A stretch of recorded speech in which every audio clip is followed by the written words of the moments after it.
मैं सबसे पहले पूरे बिहार के 8 से 10 लाख पूरे भारत के बीपीएससी टीआरई 2 के उम्मीदवारों से यही मैं कहना चाहूँगा कि घबराने की बिल्कुल ज़रूरत नहीं है। वो मर्द नहीं जो डर जाए हालात के खूनी मंजर से। उस दौर में जीना लाजिम है जिस दौर में जीना मुश्किल हो।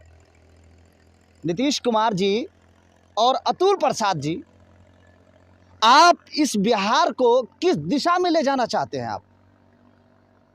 बाप रे बाप, भारत की संस्कृति है हिंदी, हमारी आन बान शान है हिंदी और हमारी जबान है हिंदी। हम एक हिंदुस्तानी होने के नाते आपने जो अर्हता यानी क्वालिफाइंग पेपर को हटा करके जो 8 से 10 लाख पूरे भारत के बीपीएससी उम्मीदवारों के साथ में जो आपने खेल खेला है, वो कभी भी बीपीएससी उम्मीदवार आपको माफ नहीं करेंगे। और ये कान खोल करके समझ लीजिए, आपसे लड़ाई आमना और सामना की है। सरकार के उठने और गिरने पे हमारा मुद्दा कोई कमजोर होने वाला नहीं है। और आप लोगों की तरह दलाल मीडिया गिर गई है तो उठ गई है, तो सो गई है तो बैठ गई। क्या हो गया भाई? सरकार गिर गई है तो क्या अब इंसाफ भी गिर गया क्या? अब न्याय नहीं मिलेगा क्या?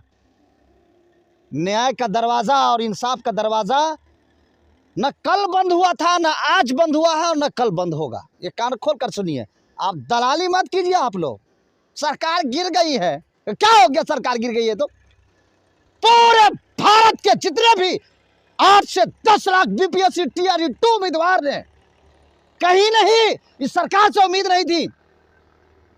इस सरकार से नीतीश कुमार, पर्सनली मैं उनको बोल रहा हूं, नीतीश कुमार और अल्पसंख्यक से लेकर के बीपीएससी आयोग के अध्यक्ष अतुल प्रसाद जी से कभी उम्मीद नहीं रही है उम्मीदवारों को।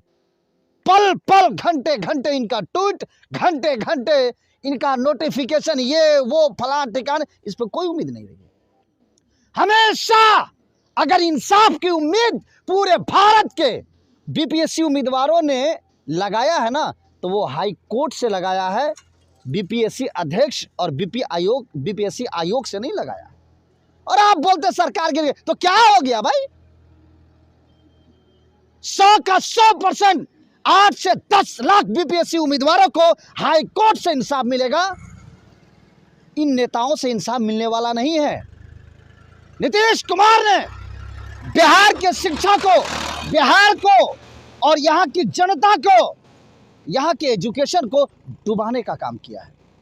बताइए, डीएलएड और बीएड के लिए बिहार के कॉलेज में 1.5 लाख 2 लाख रुपया दें हम,